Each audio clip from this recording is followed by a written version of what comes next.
Fire force അതിൻ്റെ full team ഇപ്പോൾ അതിൻ്റെ മറ്റ് തെരച്ചിലും മറ്റും നടത്തി വരികയാണ്. മെഡിക്കൽ ടീം സാധ്യമാകുന്ന എല്ലാ മെഡിക്കൽ ടീമും മറ്റ് തൊട്ടടുത്ത ജില്ലയിൽ നിന്നുൾപ്പെടെ സാധ്യമാകുന്ന എല്ലാ മെഡിക്കൽ ടീമും വന്നിട്ടുണ്ട്. ഇവിടെ ഇപ്പോൾ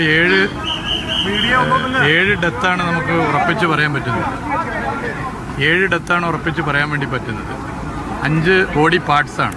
5 ബോഡി പാർട്സ് എന്ന് പറയുമ്പോൾ നമുക്ക് അത് 7+5 എന്ന് ഉറപ്പിച്ച് പറയാൻ പറ്റില്ല. അപ്പോൾ ചൂരൽമലയിലൊക്കെ നമ്മൾ കണ്ടാണല്ലോ, ഒരേ ആൾ തന്നെ വ്യത്യസ്ത ബോഡി പാർട്സായിട്ട് വരാം.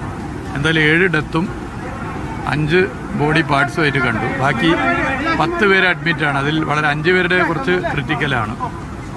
കോൺട്രാക്ടർ ഉൾപ്പെടെയുണ്ട്.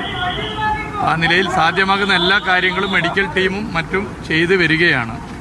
ഡോക്ടേഴ്സിൻ്റെ ഒരു ടീമുണ്ട്. പാലക്കാട് നിന്നൊരു സ്പെഷ്യൽ ടീം വന്നിട്ടുണ്ട്. കേരളത്തിൽ നിന്ന് ഇപ്പോൾ തിരുവനന്തപുരത്ത് നിന്നൊരു ടീം വന്നുകൊണ്ടിരിക്കുന്നു.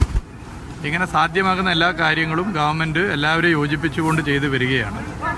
ജില്ലാ കളക്ടറുമായും മറ്റ് ബന്ധപ്പെട്ട അധികാരികളുമായും ഒക്കെ സംസാരിച്ചിരുന്നു. അപ്പോൾ എല്ലാം ഒരു ടീമായി ചെയ്യുന്നു. ഇപ്പോൾ സംഭവ സ്ഥലത്ത് MLA ശ്രീ സേവ്യർ ചിറ്റിലപ്പള്ളി ഉൾപ്പെടെയുള്ള ജനപ്രതിനിധികളും മറ്റുമുണ്ട്. മന്ത്രി ശ്രീ രാജൻ തിരുവനന്തപുരത്ത് അദ്ദേഹം വന്നുകൊണ്ടിരിക്കുകയാണ്. വാസവൻ മിനിസ്റ്റർ വന്നുകൊണ്ടിരിക്കുകയാണ്. അപ്പോൾ എല്ലാവരും ഒരു ടീമായി നിന്നുകൊണ്ട് നമ്മളിപ്പോൾ സാധ്യമാകുന്ന കാര്യങ്ങളൊക്കെ ചെയ്തു വരികയാണ്. ഇതിൽ 10-40ഓളം പേരുണ്ട് എന്നുള്ള ഒരു അനുമാനമാണ് പൊതുവേ ഉള്ളതെങ്കിലും അത് പൊതുവേ തെരച്ചിൽ നടന്നുകൊണ്ടിരിക്കുകയാണ്. എന്നിട്ടേ നമുക്ക് മറ്റു കാര്യങ്ങൾ പറയാൻ വേണ്ടി സാധിക്കും.